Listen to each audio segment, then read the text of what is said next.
My life is a storybook of God's manifestation. I'm a product of my worship. It's not by singing, it's by grace. I'm living in a house I didn't pay 1 naira. Do you know what it means for somebody to finish building a house and give it to you? You know, and sometimes, every time I come out of my house, I look around, I ask myself, how old are you? Because I know that it's not by singing. And so I feel like it's time to even let people know the secret behind the glory they celebrate. My first album, The Definition, when that album came out, you know, Love World Records helped me to produce that album. And the first night, we sold 100,000 copies at Night of Bliss. Now, that was a lot of money. And then I was still climbing bike. And we didn't know it was going to sell that much. Then we had another program, Night of Bliss. It was all sold. And they called me. They said, we made money from your CD. We would like to give you 1 million. Eh? I thought, 1 million? That's a lot. So I called my mom. God bless my mother. My mom took me to church every day of my life. Scripture Union. SU, yeah. And she said, you know it's your first fruit. Leave it for them. And I thought, 1 million naira. And she that is telling me leave it for them, she didn't have 1 naira. I mean, me and my mom, we hawked together in Enugu. I will hawk this direction, she will hawk that direction. So she would have thought that, you know, this is a breakthrough, 1 million, God. And she said I should, you know, leave it for them. It's my first fruit. Well, I didn't have a choice but to obey her. So I told them, no, I don't want. Are you sure? I said, I don't want. Maybe from the next one. Do you know what God did? Now they took me to South Africa to shoot my first video. They said, okay, since you don't want money, let's make a video for you. And while we were shooting, I met some people who say, are you the Frank Edwards? We love your music. We didn't even know you're Nigerian, But, you know, your music needs to circulate, go to everywhere in the world, you know. But here's what you're going to do. You're going to remove Jesus and use God. It sounds the same. Nobody will know, because for your music to circulate, people that the name Jesus offends need to be your fans too. So but by the time you use God, they won't find it offensive, so you will be able to circulate your music. And when I saw the offer, and I thought, Jesus, God, the same thing is not much different. Nobody will, you know, God spoke to me and said, see, if you do this, it will not last. If you don't, whatever they promise you, I'll double it for you. So again, I let it go. I mean, I let the offer go. Even my damn manager thought I made a mistake. You know, managers always want more money. So he thought I made a mistake, but I made my decision. So I let it go. I came back. And then God began to do his thing. I released my second album. Someone from nowhere. Someone is trying to reach you there. She's looking. In fact, when she started looking for me, she sent all her staff. If you don't find Frank Edwards, don't come to work. They came to my church, speak to some of my pastors. My pastors called me. Someone is looking for you. They gave her my number. She called me, and then she said, I've been listening to your music, and you know, as I listen, God keep pushing me to do something for you. Do you want to come and see me in my office? I know you are big. I say, me? Big?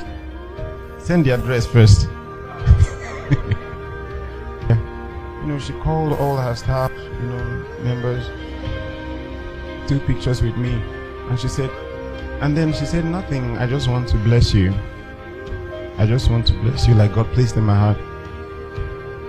And then she gave me an envelope. I said, thank you. You know, it looked big. It was on my way home that I opened the envelope. I opened it, so I called her. I said, Ma, the envelope you gave me. She said, what? I said, look what's inside. She said, that's for you now. And besides, anytime you want to do anything, the bill is on me.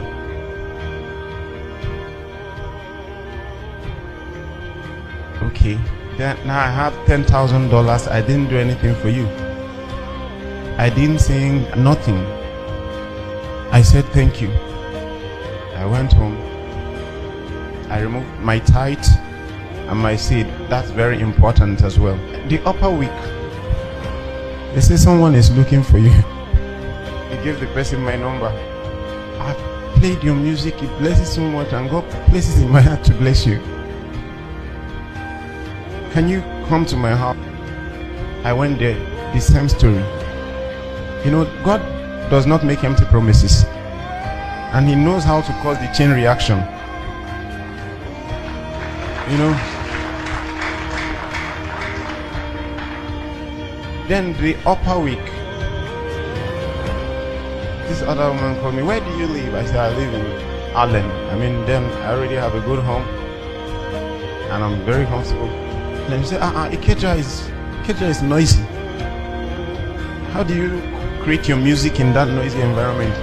She said, would you like to move to VGC? And then, you know, the first thing I did was calculate how much a plot of land is in VGC, even. That's if you find. So when I make the calculation, and that's why I said, I'd love to, but now I have other things I'm working on that I need to do with money. So this is not. And she said, okay, when will you like to move? So I said, I'll work on it. You know, I was thinking I would pay for it. And the next thing, I saw trucks in my house. Trucks. As I say, what would you like to take out of this house, and what would you like to live here? So as I talk to you, I didn't lose the other place. I have the two. I say, what would you like to take out here? I said, I'll take. You want me to move? I will take everything. He said, no, just the things you will need, because the other place is already furnished. When I mean furnished, ask my manager. He knows my house. I live like a king, and that was what God promised me. And I kept my own part of the deal. I did not disobey. When I met them, all I wanted to do is to take pictures with him. You know, like you see a big superstar, I rush with my phone and say, good afternoon. I didn't even know whether to say afternoon or evening. Can I take pictures with you? And he said, okay. And he gave someone the phone, and he put his hand on my shoulder. I was waiting for the picture, and he looked at my face. And he said, Frank Edwards. I'm like, hey, you know my name. And then he said, wait. I said, anytime I see you, I must tell you this. So he brought his phone. He said, look at, all these are your songs. And he began to play my songs. I'm like, what's going on? And I said, anytime I see you, we must do something together. So it was not even my suggestion. It was not my suggestion. I did not beg for it. If you ask me to even beg for it, I don't know how to reach Domwen. I don't have his number. I don't know how to write. I don't know. But you see, God keeps to his promises. And then I'm saying to him, okay, sir. He said, we'll record together. I say, sir, if you invite me so that I can go to the embassy, I don't have a visa. And he said, I thought you have a studio. I say, yes. He said, I will come to your house. I thought it was a joke. The day he promised, he came. And he was with me from 8 a.m. to 9 p.m. He didn't rush. I just didn't understand what was going on. And then he said, okay, for this story to be complete, we'll have to record in my house too. We have to record in Nashville too. And I didn't have a visa. Now, because now I know people, like big people. So I called all the people and I said, I want to go to the embassy and I don't want to have difficulties.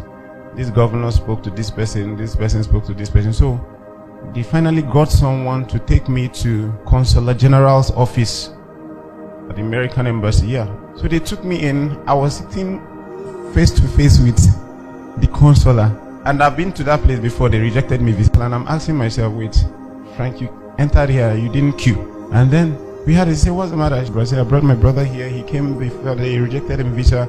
So now he wants to apply again, but we don't want the same program. The consular asked me, what was the issue the last time? I said, I don't know. They just refused me. I don't know what happened.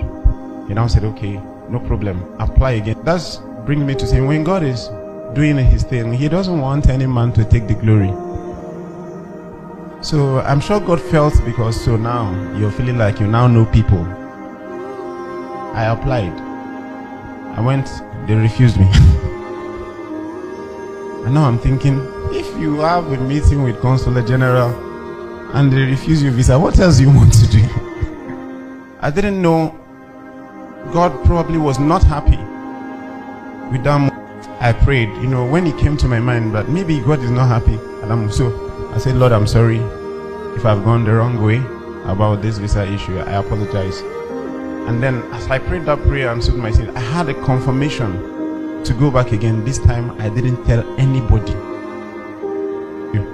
I didn't tell nobody. I just paid for the visa application, applied again, just picked my passport, and I went there.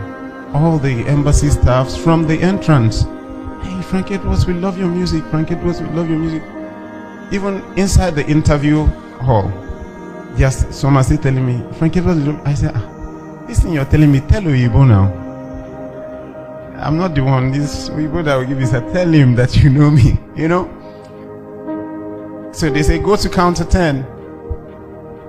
And my heart started beating again. I didn't know that God has gone ahead. And here I'm standing before this lady. At one glance, she just started smiling. I don't know why. So I came close. She said, how are you? I said, I'm fine. And she said, I love your music. That was the end. She said, you are amazing at the experience. And I left, then a few days later, I collected my visa. And that's how I got to the visa. I went to America and we are done with our album.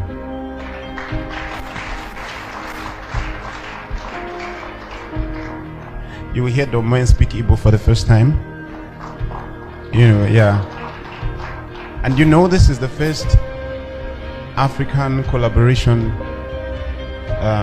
with Domwen or any, integrity music. They've never done it before. And, God even opened, while I was in America, God opened doors. Domwen said to me, what can we do for the upcoming African artists? We discovered that we have so much talent, but they lack the right exposure. They lack the right exposure, the right sound to their music.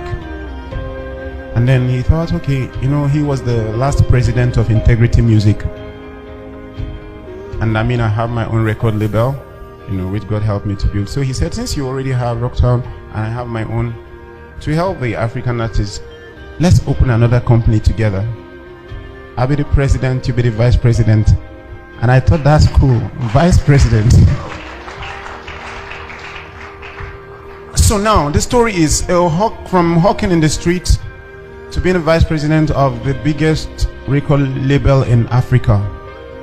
I don't know what you're believing God for. I don't know your background. I don't know what you've been through. But see, don't let your background put your back on the ground.